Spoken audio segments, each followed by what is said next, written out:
Lavinia. The child is a blessing from the gods. You will endure this. Nogidura fadog sotota warja distikiko. Yesubskadisihrolo. Moving out there.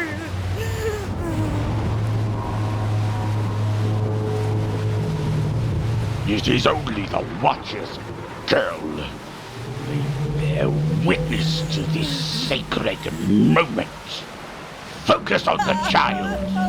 He must be born under the stars' alignment. Ilaha! Ilaha yoksota! Nachla limitinato! Akshachakoran! Silence! This is your duty, Lavinia. You are chosen for this. The out of the Watchers.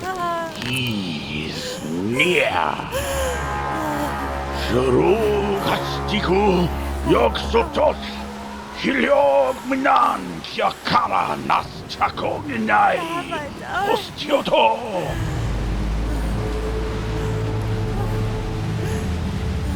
The child. The key.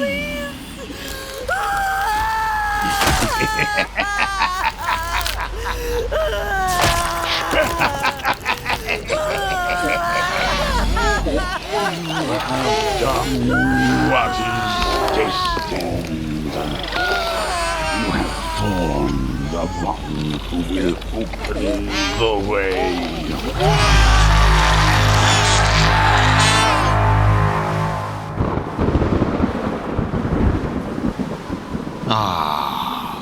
The miracle of childbirth.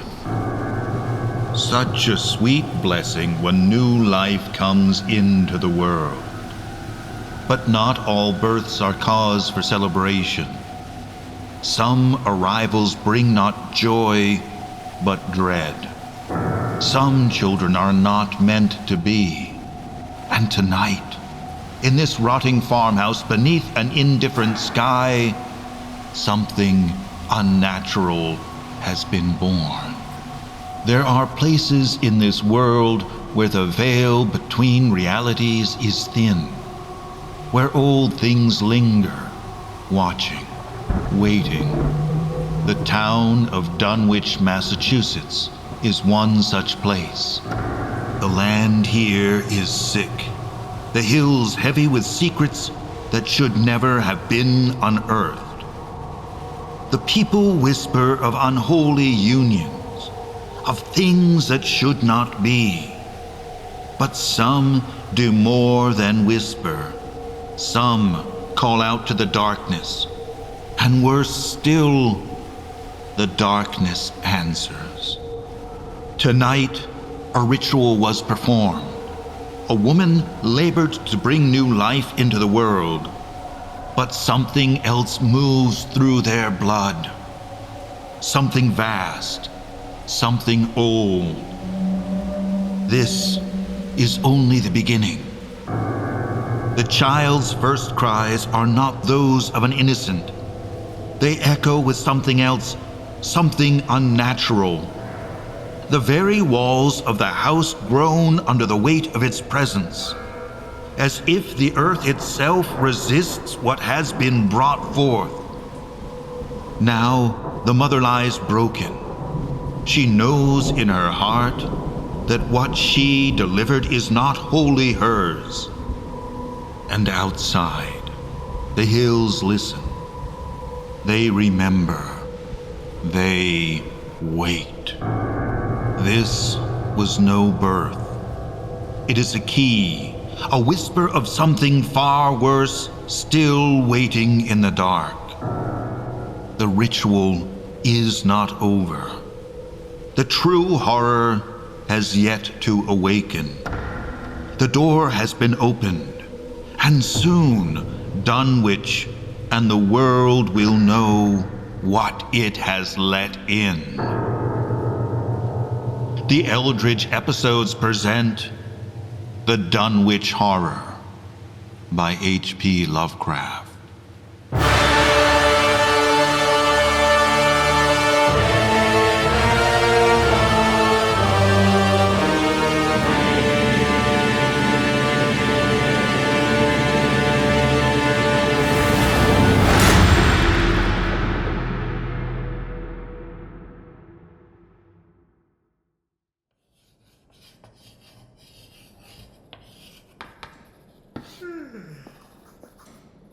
The Abydos King List, for instance, not only preserves the lineage of pharaohs, but deliberately omits rulers considered illegitimate.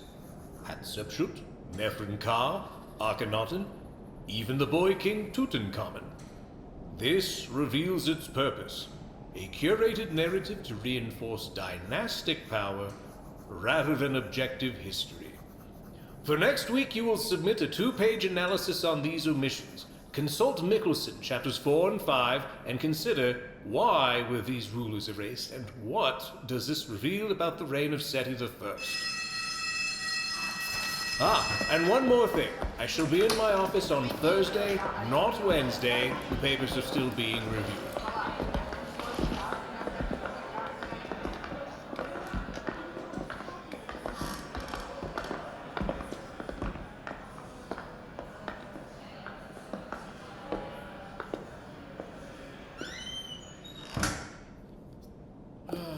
Sometimes I think I know the course syllabus better than I know my own thoughts.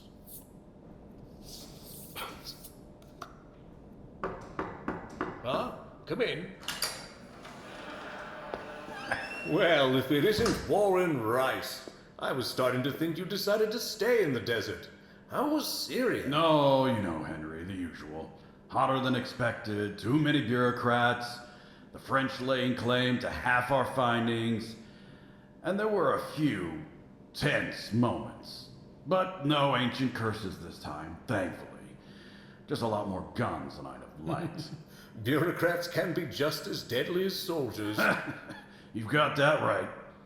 Between them, the threats, and the endless paperwork, I think I'd have been better off with a few more ancient relics. I think I've had my share of relics. At my age, a lecture hall full of students feels like the toughest expedition I'll ever need. Tiresome, but at least I feel like I'm doing something worthwhile. Still, it must get old. Answering the same questions year after year? When are we going back to the real digging, huh? There's always more waiting under those sands. That's a young man's game now. My back's not up to chasing tombs anymore. Oh, nonsense. You were climbing temple steps faster than me last time. Besides, it'd do you good to get you out of this mussy old library. Fresh air, open sky. Scorching heat, scorpions, and the ever-present threat of some imperial authority deciding they want my research? No, thank you. I'm quite content here. You're gone soft, Henry. Next thing I know, you'll be complaining about drafts and damp weather like a proper old man. I'm already a proper old man, Boyd. Give me a few more years. I'll have a cane and a collection of ailments to go with it. And maybe then you'll believe that I'm old. Well, you've earned it, I suppose. And I can't lie. After this last trip, a quiet study sounds more appealing than it used to. Maybe I'll stay put for a while. Now that would be something. Though I doubt you'll last more than a semester before you start itching for another expedition. You know me too well. Tell me, did you find anything worthwhile, or was it all sand and trouble? A bit of both. We turned up some promising inscriptions. Nothing earth-shattering, but enough to keep the department happy. No, and there were a few close calls, as always. But Damascus is still destroyed from the bombing a few years ago. Remind me to tell you about the time I had to talk my way out of a checkpoint from all Atrash's men with nothing but a half-broken lantern and an outdated travel permit. I do hope you wrote that one down. Maybe I'll put it in my memoirs someday. If I ever get around to writing them, anyway. I'd read them. Just leave out the parts where you make me look slow and out of breath. No promises. Oh, and speaking of new discoveries, when I got back to the house, I found a set of letters waiting for me. From some guy named Wilbur Whately. I heard from Miss Daniels that you mentioned that name recently. Wilbur Whately. Yes, he's been sending me letters as well. Odd guy, if you ask me. Keeps asking about ritualistic texts and other knowledge. Yeah, sounded like something out of one of those occult books you get sold at tourist attractions. Most likely. I didn't give it too much thought. He's persistent, but probably one of those people who starts getting too enthusiastic about things like old rituals or obscure practices. Some people thrive on that. Maybe he wants to read poems or something. The return address is in Dunwich, way out in the Miskatonic Valley. Odd place to find a scholar. Wow. Well, he didn't sound harmless, but there's something odd about the whole thing. Some of the details he mentioned were a bit too accurate for my comfort. The dates and the locations, even some of the ancient references. That sounds a little like one of those conspiracy theorist types, where they go halfway down the rabbit hole, stumble on the right names, and then build up wild theories from there. Could be that simple. It probably is. Could be. Yeah, you're probably right. Just someone obsessed with that mess. Religious fringe stuff and whatnot. Some kind of wannabe mystic. Exactly. Nothing to worry about. Let's not get distracted by this nonsense. So, how's Amy? Still keeping you busy, I assume? Yeah, she's fine. We're doing well. I'm just happy to be home. It's funny. After all those months in the field, you forget how quiet life can be. Well, tell me where then. With this bell ringing in my head every day and these students, I could do with some peace and quiet. All in due time, friend. So, how about you? Still managing the place all right? Getting time for a coffee every now and then? With all these young minds to teach, who has time for coffee? Well, I'll give you the chance to complain. How about it? Coffee now? It's been a while since I've had a decent chat that didn't involve Sumerian scribes. Coffee sounds wonderful. Lead the way, my friend. The pyramids can wait a bit longer.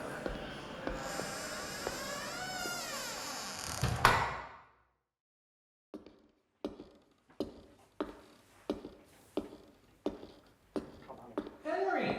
Didn't think you'd grace us with your presence this time of day. What brings you here? Avoiding grading papers? Not quite, Morgan. I've got a peculiar appointment. Someone's been pestering me with letters for months, since a few weeks before Rice came back. I figured meeting with him might make it stop. Ah, that explains it. So, you're here for the weird fellow in the large coats in the far end of the reading room. One who smells like he's drenched in perfume? Smells? That's not the impression his letters gave. He's odd, Henry. Real odd. Tall and gangly, but looks like he spent his life working on a farm, and, his face. I can't put my finger on it. There's something about him that's just off. Like he's not all put together right. He looks like a goat. And, there's something under that cologne. Smell of sulfur or something. Not from around here, I take it. Nope, definitely not. I don't envy you, Henry. I can smell him from here. We are not the only ones who find him repulsive. Saw him on the quad yesterday. Fildo and King were lunging and snarling at him. Never seen anything like it. Wait, really? Those dogs are gentle as lambs. Well, not yesterday. They looked like the dogs in the army. And Gus did all he could to restrain them. Wonderful. Let's hope a quick conversation will resolve this nonsense. I'll catch up with you later, Morgan.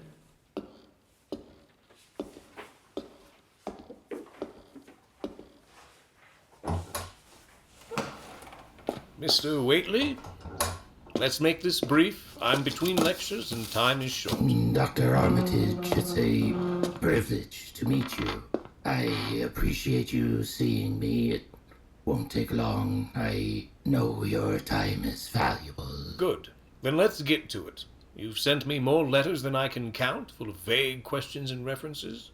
What exactly are you after, Mr. Whately? Yes. Well, I've been studying ancient cosmologies, Doctor. Egyptian, Babylonic, Aztec.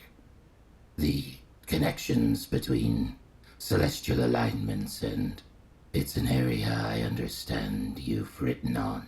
You make it sound like an alchemical pursuit. What does this have to do with the countless rituals you keep hinting at? The rituals are just part of a broader study. They're methods for understanding certain truths. You've no doubt encountered references to such practices in your own work. Fragments of deeper knowledge. Fragments I've encountered rarely include anything practical, let alone verifiable. I am first a man of science, Mr. Whately. So, tell me, what's your angle here? A family tradition, perhaps? Like you mentioned in the letters. I wouldn't call it tradition, Doctor. More like an inherited responsibility, if you will, to study, to understand. My ancestors always had an interest in these subjects, a deep interest. But it's not about them. Not about them? You brought up bloodlines, and you've hinted at family connections before. It's not important. What matters is the knowledge itself, the patterns that emerge when you combine certain texts, certain astronomical events. You've seen this too, haven't you?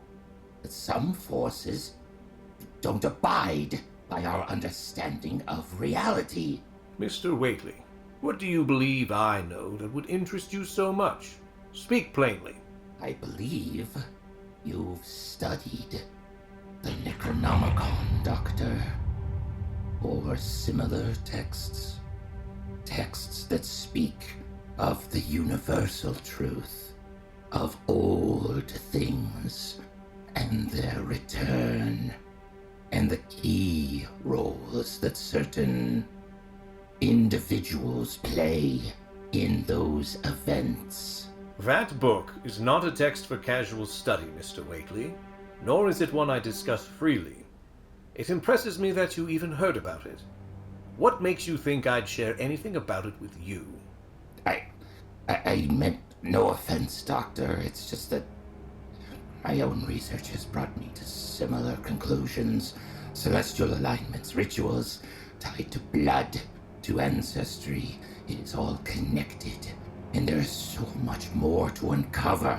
Surely you see the value in cooperation. Your research seems dangerously speculative, Mr. Whately, and your fixation on family and rituals suggest motivations I'm not inclined to trust. Be honest. What aren't you telling me? Some things, they don't belong here, Doctor. They weren't meant to stay. But the way things are now, it won't matter much longer. Not if the stars move wrong. And what happens if they do? Then it is too late. That's why I must read the book. Please, Dr. Armitage. That's quite enough. I've entertained your questions out of courtesy, Mr. Whately, but this conversation has reached its limit. That book is not open to the public. Doctor, wait. There is more to this than you think if you would just look at the broader picture. You have been there too, at the edges of these truths. I suggest you leave this broader picture alone, Mr. Whately. Some truths are best left untouched, no matter how alluring they may seem. And those books are forbidden for a reason. Now, if you'll excuse me. Dr. Armitage, please. Dr. Armitage!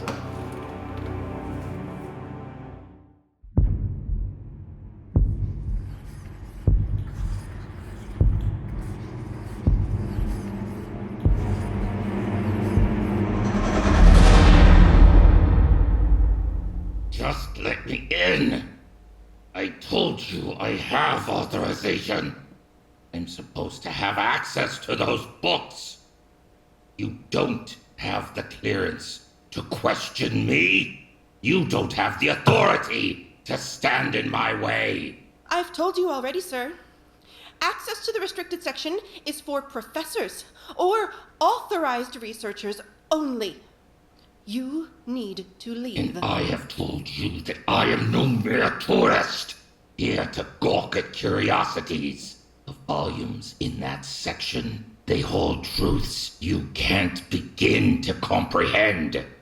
Let me through, or you'll regret keeping me out. I don't make the rules, sir. These are university policies. Do you think your rules matter? Do you even know the power these books hold? Standing there barring me access as if you don't understand what's at stake. Keeping me from these books. It would be better for you to step aside, miss. That's quite enough, Mr. Wheatley. Dr. Armitage, he's demanding access to the restricted section, and I told him... Armitage, I didn't mean to cause a scene, but your librarian refuses to understand the importance of what I'm asking. The books in that section, they could be pivotal to my research. Mr. Wheatley, this behavior is unacceptable. Threatening Miss Daniels, if that's what I witnessed, is beyond excusable. I was not threatening her. I was merely emphasizing the urgency of my request. You, of all people, should understand the value of these texts. You know their significance, don't you? What I understand is that access to the restricted section is a privilege granted only to those with proper clearance.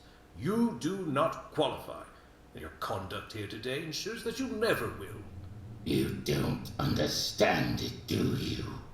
The knowledge locked in those shelves isn't yours to hoard. It belongs to those who know how to use it. Henry, what's going on here? Who is this man? Someone who seems to think shouting and intimidation are acceptable methods of research. I hoped more of you, Mr. Armitage. You're as blind as the rest of them. Mr. Wheatley, you're no longer welcome in this library. Leave immediately before I summon security. You're making a mistake, Doctor. When you realize the cost of your ignorance, it will be too late. Fools think nothing, blind. Who was that? Wilbur Wheatley. No, was that the same Wilbur Wheatley? The one who's been sending us letters? Yes, that was him. I don't know what I expected, but I'll admit it wasn't that. I know the feeling. He's been persistent in his correspondence. Relentless, actually. I agreed to a meeting just to put it to rest, and, well, that didn't end well either. Persistent is putting it mildly. He's weird. Oh, and the smell even. Sarah, are you all right? That was unacceptable. I'm fine, Dr. Armitage. Thank you. It's just... Take your time, Miss Daniels. Start from the beginning. This wasn't the first time he's come here. He's been visiting for the past few weeks, asking about the restricted section of the archives. This is the third time. The third time? And he's been denied every time, I assume. Of course. I've told him repeatedly that only professors or authorized personnel are allowed access, but he doesn't listen. He even claimed that you had given him access, Dr. Armitage. I most certainly did not. When did he claim this? 2 weeks ago, on a Thursday. But you weren't even here that day. I thought it was strange, but I didn't have any way to confirm it at the time. I was at the linguistics seminar that day. How convenient for him. And right after our meeting. And he's been strange, to say the least. Always wearing that oversized coat, even indoors. He smells peculiar, too. The students have started whispering about him, the weird man in the library. Has he acted out like this before? Not like today, but he makes people uncomfortable. He speaks too softly one moment, and then suddenly becomes loud and demanding the next. One student told me he caught him muttering to himself last week. Today, though, it was worse.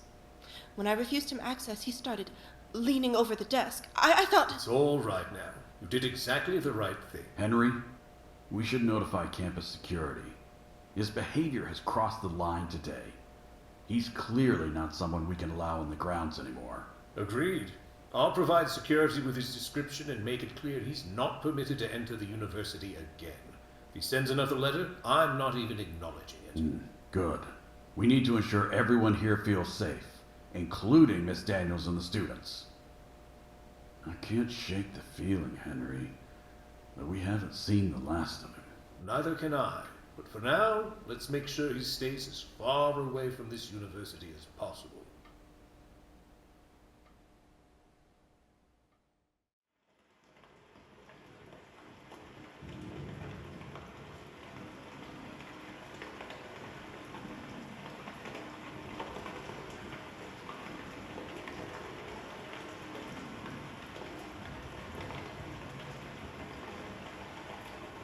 This entire paragraph is copied almost word for word from the textbook, and yet still manages to be incorrect. Alexander the Great, who was Rome's greatest general? The Department of Greek Studies will be devastated. Wrong. No. I was hoping for a bit more depth here.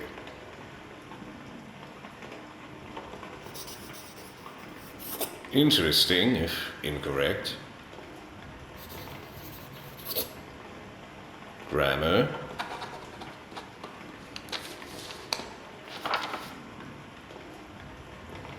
Completely missed the point.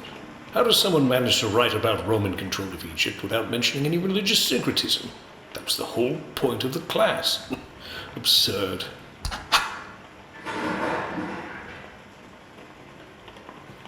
Miss Daniels? Sarah, is that you?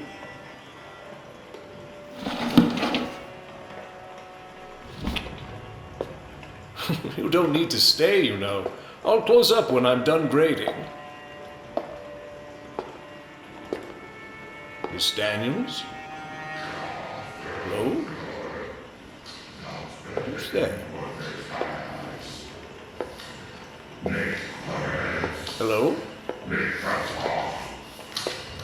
Hey, who are you? This section is... Mr. Whately? What are you doing here? You know nothing. The blood calls, the stars speak. You cannot stop it. I must finish this. I will open the path. Mr. Whately, leave that book where you found it, and leave this library. I'm calling security. They do not understand. Not you, not them. It must be done. Our blood demands it. Our blood deserves it. Mr. Whately, come back here. You can take that book. Mr. Whately. The gate is near. Mr. Whately. The gate is near. Mr. Whately.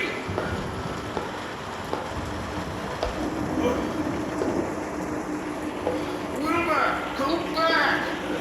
Come back.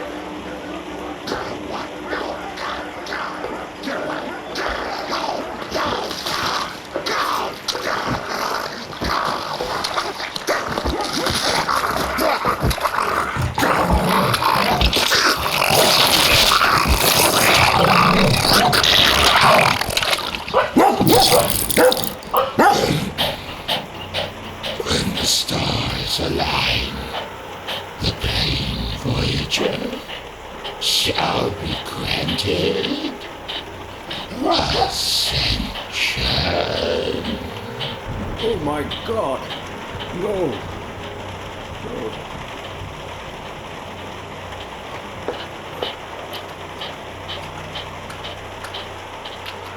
Hulda! King! Get out of the way! Hey! Move! Get off of him! Mr. Whately? Wilbur! Wilbur, answer me! Oh, oh God, no. What is this?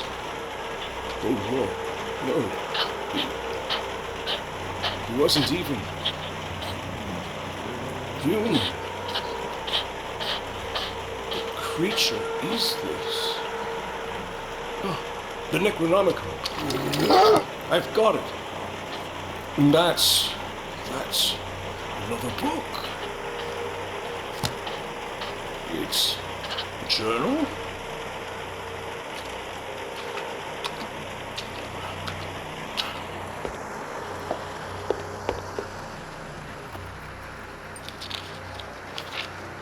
It's Wilbur's journal. Wait, what's this? Rain travels. Blood magic. These symbols? How did you know all of this? Oh my God, Wilbur. What did you want? What are you? His blood is the key. What does that mean? His blood matters? That means I have to... Oh no. God forgive me.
Arwen, let's begin. I can't shake the feeling that this one will test our limits. Keep focus. This might be more than we're prepared for. Understood, Doctor. But this body feels like something pulled straight out of a nightmare. This doesn't feel right. The skin, it's almost rubbery, like it's resisting the incision. Are you feeling this, Arwen? Yes. There's something deeply unnatural here, something we can't quite place. Look at these fibers, atrophied in a way that doesn't make sense. Like they were deliberately stunted.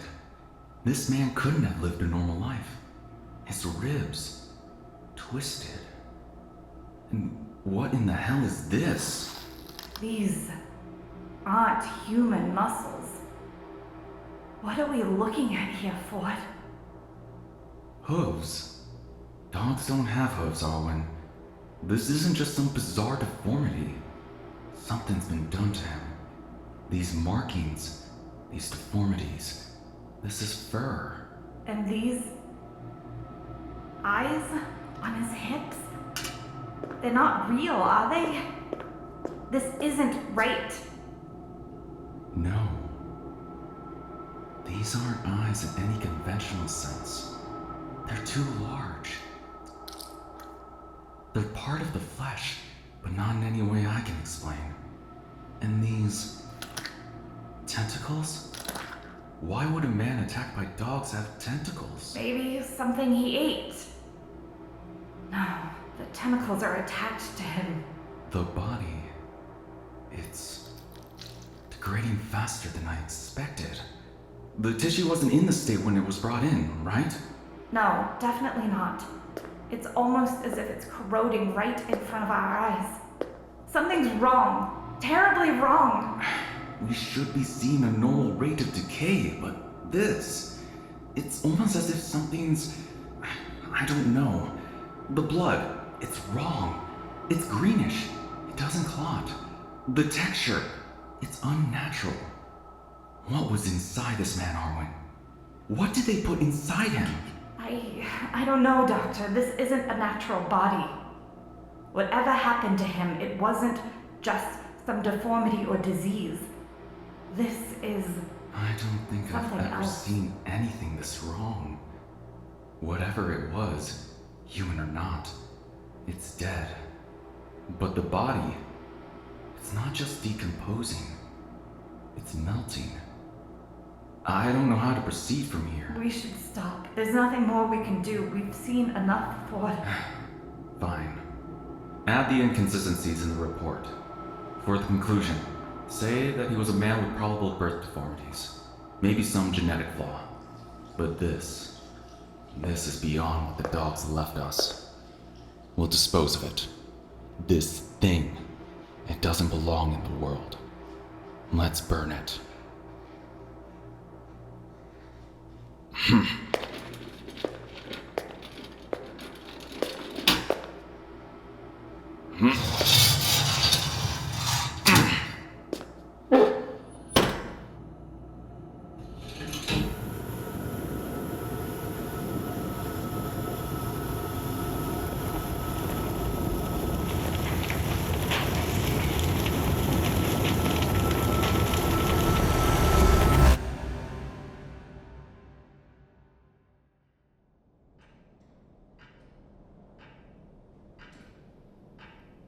It's been 2 weeks, and I still can't make sense of it. Dogs or not, Wilbur's death was no ordinary event. It wasn't human. Not entirely. Henry, how are you? I'm well, Francis. Better than I expected after all this. I'm sorry I wasn't able to see you sooner. I spoke to the police earlier this week. They said you held up well that night, but... It was close. If Wilbur had his way, who knows what could have happened. The report said the dogs did the job. But the way the officers described it, the body, details, it's unsettling. It wasn't natural, Francis. None of this is. And it's worse than what you've heard. This is his diary. You kept that from the police? I did, for good reason. There are things written here, things they wouldn't understand. Things I'm struggling to understand. The handwriting changes, almost as if it devolves. The early pages were coherent and structured, but later they're a chaotic mix of symbols, phrases, and fragments. Ritual symbols. Are you sure? Yes, and worse. Specific references to incantations, invocations, and phrases that echo passages from the Necronomicon. Necronomicon. So he wasn't just harassing you for old manuscripts. You wanted access to that.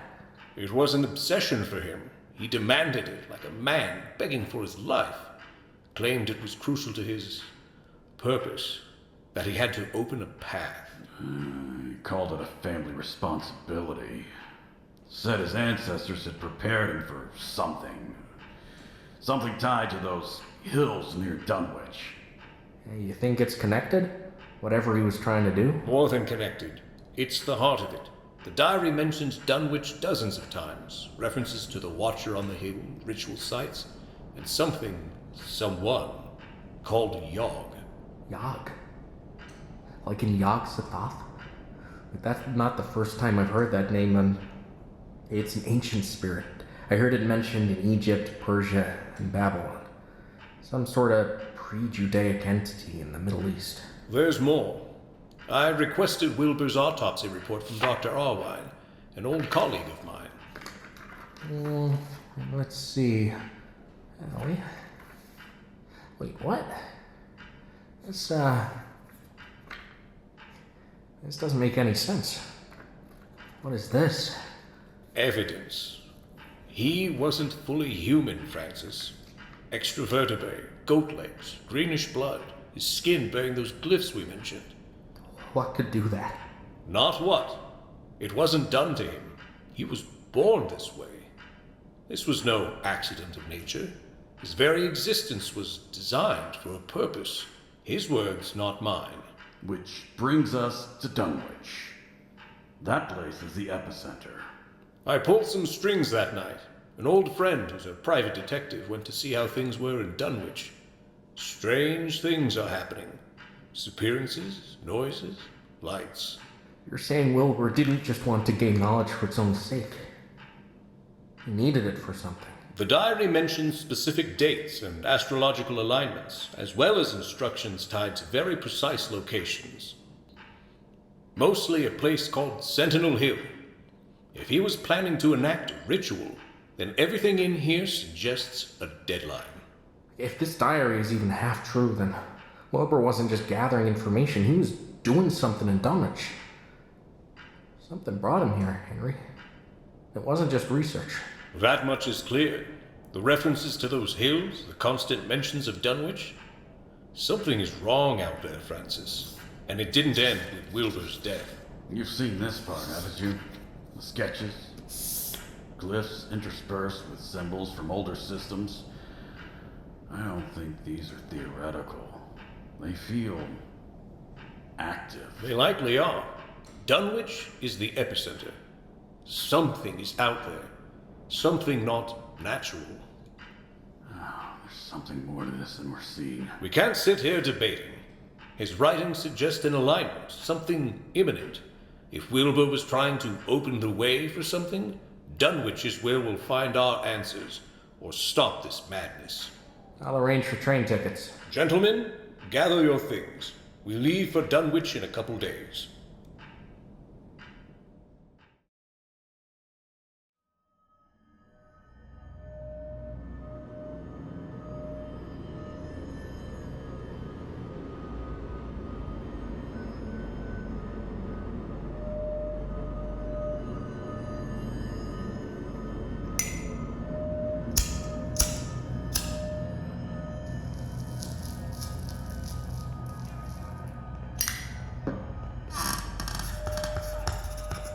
Henry, I hope this letter reaches you before this whole damn body sinks into the dirt. I've seen my share of strange things, but this place, Dunwich, is something else. It's quiet, sure, but there's a heaviness here. Like the land remembers every dark thing that's ever happened and won't let it go. Dunwich isn't a town, it's a wound. Picture it. Sagging grey houses, half collapsed, barely holding up against the wind. Dirt roads, clogged steep hillsides like veins of a dying hand. The river's a brown, sluggish trickle now, choked with mud, dead leaves, and worse. The hills loom over everything. You can feel them leaning in like they're listening. They're too sharp, too steep, like something pushed them up from below, fast and violent. The trees are twisted and claw-like. And there's no birds home, just the creak of old wood, and sometimes a low, moaning wind that snakes through the rocks. And at night, the darkness here feels alive, thick and heavy, like it's pooling in the hollows, waiting. The cold sinks deep into your bones. The silence buzzes in your ears like it's waiting to be broken by something you don't want to hear. The people, they're part of this place, gaunt, hollow-eyed, skin pale like they haven't seen real sunlight in years. They talk slow, heavy with suspicion, and something older. When they look at you, it's not fear or curiosity. It's like they already know how this ends for you. I tried asking about the way, please. Most wouldn't talk, just stared past me like they saw something over my shoulder. I learned enough. Old Wizard Wakeley wasn't just some backwards weirdo. He was tied to this land in a way I can't explain. His daughter Lavinia kept to herself until Wilbur came along. Wilbur wasn't right. Not in body, not in mind. By the time he could talk, he was already tall enough to look a grown man in the eye. By 10, he was a freak, twisted and wrong. Or so the locals say. Even the animals knew. Dogs would snarl and cower when he passed. But it's not just them. The land itself is sick. There's a smell here. Rolls in with the fog at night. Sweet rock mixed with wet earth and something chemical. Sharp enough to sting. It clings to everything. And the sounds. Last night around midnight I was outside the inn. Everything was still. Then from the hills the slow groan rolled down. Deep enough I felt it in my ribs before I heard it proper. It wasn't an animal. It was bigger. Wrong. And then the lights, pale green and blue flares up near the hills. Too bright, too cold to be lanterns. The locals call them ghost fires. Even in the daylight, there's this feeling like something's waiting just behind the ridges. Then there's the Bishop family. Samuel Bishop was steady, kept to himself, worked hard. About a week ago, he found one of his cows torn outside the barn.